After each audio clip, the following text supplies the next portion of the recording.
Okay, I just wanted to share some of the things I find cool about diminished chords.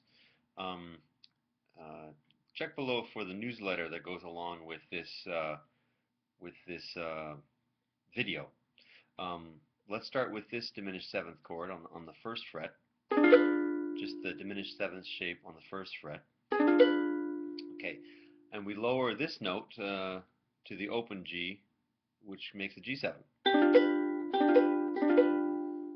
Okay, that's interesting. And let's lower this one um, to this note, the C sharp. So we're going to get this shape.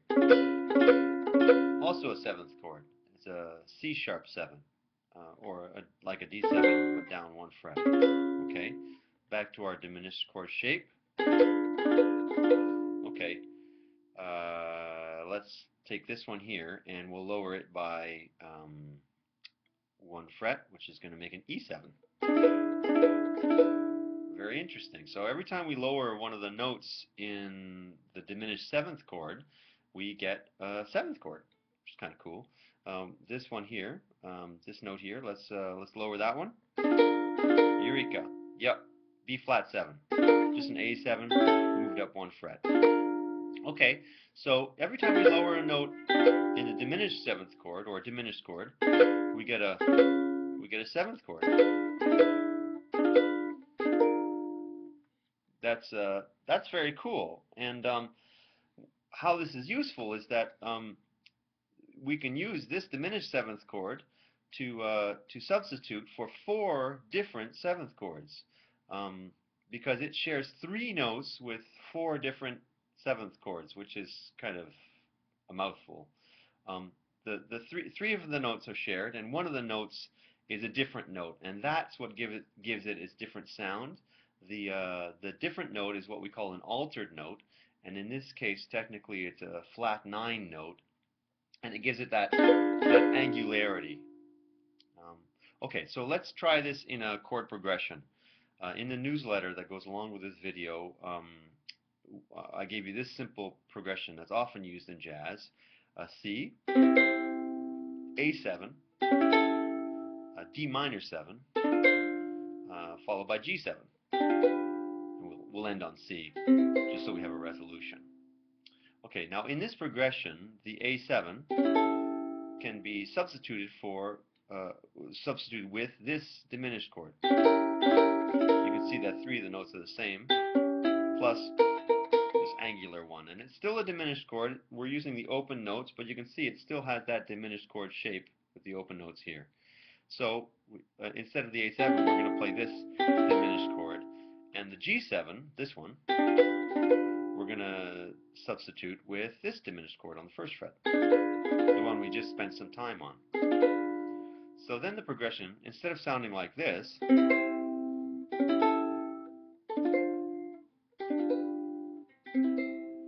sounds like this.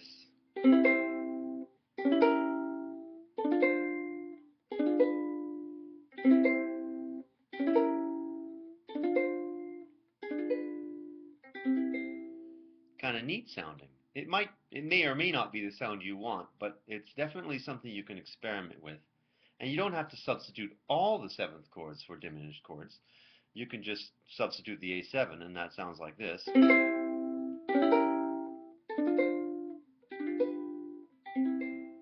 Or you can just substitute the G7 and that sounds like this.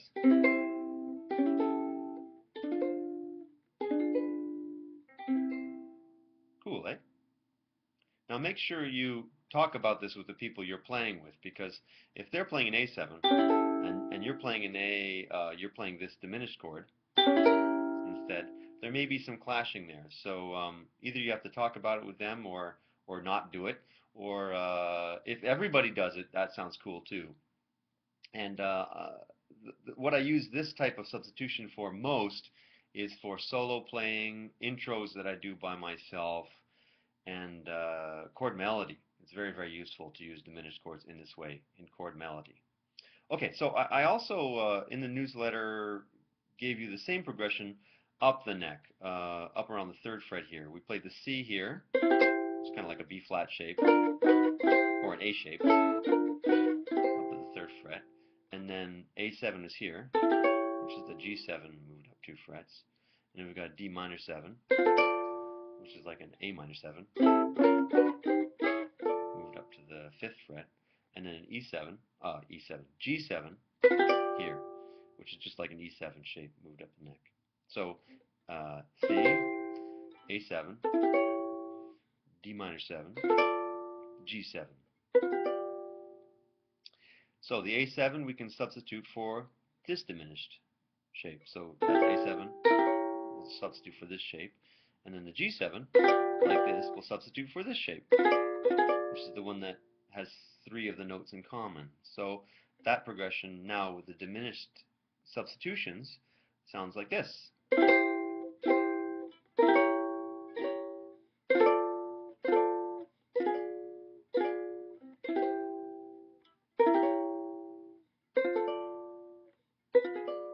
Kind of cool. Now here's a little bit of added stuff. Because we talked about in our diminished lesson last week, or last newsletter, that that the diminished chords repeat every 3 frets. So this diminished chord is the same as this diminished chord, same as this one, same as this one. And this open one is also the same as this one, up 3 frets, same as this one, same as this one. So if we travel like that, when we play the diminished chord, instead of just staying in one place, we play it here and then play it up, we can kind of stitch together chord progressions that are different in different parts of the neck. And I'll show you how that works. So I'm going to play C, and then this diminished chord, and then go up 3 frets, and then D minor 7, and then this diminished chord, up 3 frets, and into the C here at the 3rd fret, and then this diminished chord,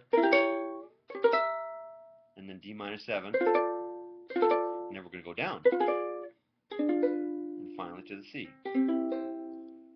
So that gives a really cool effect that I use all the time when I'm playing chord melody especially. I'll play it for you again.